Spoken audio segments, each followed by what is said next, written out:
बिस्मिल्लाहिर्रहमानिर्रहीम। आज इस व्लॉग में दो मौज़ूआत हैं। एक फ़ौजी शोहदा के जनाज़ों में शिरकत और दूसरा असली अफ़गान, यानी क्या वो पाकिस्तान में कब आया, कैसे यहाँ उसने शनाख्ती कार्ड बनवाया, लेकिन असल में वो अफ़गान है, इसका पता कैसे चलाएं। दूसरा मौजू ये है। पहले फ़ौजी शोहदा के जनाज़ों की बात है। मैंने कई दहाइयाँ, ये रिकॉर्ड पर है, जो तहकीक करना चाहे वो कर ले, मैंने कई दहाइयाँ ये काम किया है कि खुदा के लिए मैं तो तरले भी डाले हैं कि फ़ौजी शोहदा के, अपने शोहदा के जनाज़ों में जाओ, लेकिन सियासतदान ख़ास तौर पर नहीं जाते थे। अब जाना शुरू हुए, ये हौसला अफजा बात है। लेकिन जनाजे की भी आप बेशक सिक्योरिटी की वजह से दो एक तरह से तहें बना ले, लेकिन पूरा गांव, पूरा इलाका सब उसमें शरीक हो। आज इस पे तो इतना ही, लेकिन दूसरा मौजू भी बहुत अहम है, और वो मौजू ये है कि नादरा और फौज के साथ मिलकर हम ये तय कर सकते हैं कि कौन अफ़गान है और कौन पाकिस्तानी है, किसका शनाख्ती कार्ड जेली है और किसका शनाख्ती कार्ड असली है। देखें, रेवेन्यू का, पाकिस्तान रेवेन्यू या पंजाब रेवेन्यू या सूबाई रेवेन्यू, वैसे ये सूबाई मामला, वो कम से कम 150 साल का हमारे पास मौजूद है, कम से कम।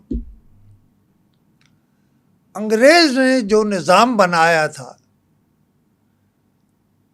आप उससे पता चलाएं। मसलन मेरे गांव में कोई बंदा क्लेम करता है कि वो यहाँ का रहायशी है, एक फौजी, एक बंदा नादरा का एहलकार और गांव के लोग मस्जिद में इकट्ठे हों। मस्जिद में इकट्ठे होंगे तो वो हल्फी होता है। आप पूछें जी कि फलां बिन फलां यहाँ कब आया था, क्योंकि 3 नस्लें तो यहाँ हो गई हैं, चौथी और 5वीं नस्ल की जायदाद, ज़मीन, कागजात तय करेंगे कि वो यहाँ का है, वो अफ़गानी है और कन्वर्टेड पाकिस्तानी हो, तो वो वहाँ मस्जिद में तय हो जाएगा। आप 4 मकामी कौमें, यानी राजपूत है तो उसकी कई गोतें होती हैं, जट है तो कई गोतें होती हैं, अवान है तो कई गोतें हैं।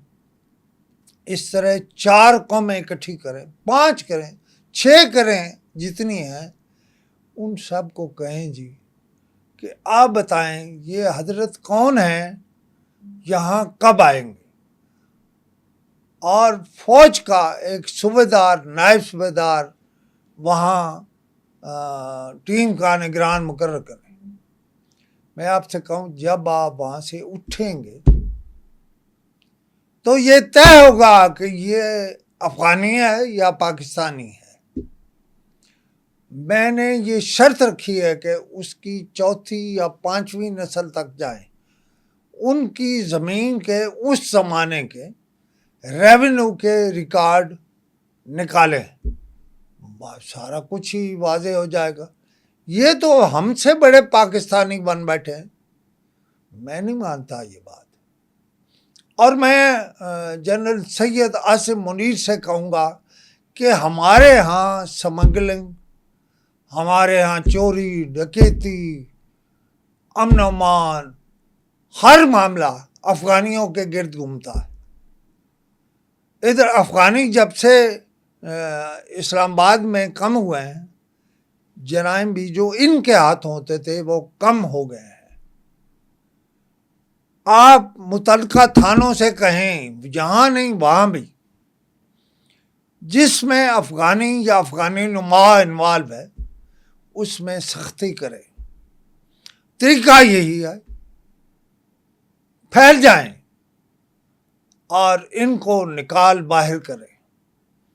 अगर कोई जेन्युइनली यहाँ पर 5वीं नस्ल उसकी या चौथी नस्ल का रिकॉर्ड मौजूद है तो उसे रियायत दी जा सकती है। लेकिन हमारे मुल्क का सबसे बड़ा मसला स्मगलिंग, चोरी, डकैती, कोई बात कोई चीज़ आप कहें इनके गिर्द घूमती है। ना हम चोर हैं ना हम डकैत हैं, यही डकैत हैं, यही चोर हैं और ये हमारी इस पूरे मुल्क को ख़राब कर रहे हैं। अब हमें गालियाँ देते हैं। 3 नस्लें तो तुम्हारी यहाँ नहीं हैं, तुम हमसे क्या चाहते हो। आज के लिए इतना, मैं इस मौजू पर फिर बात करूँगा। खुदा हाफिज़।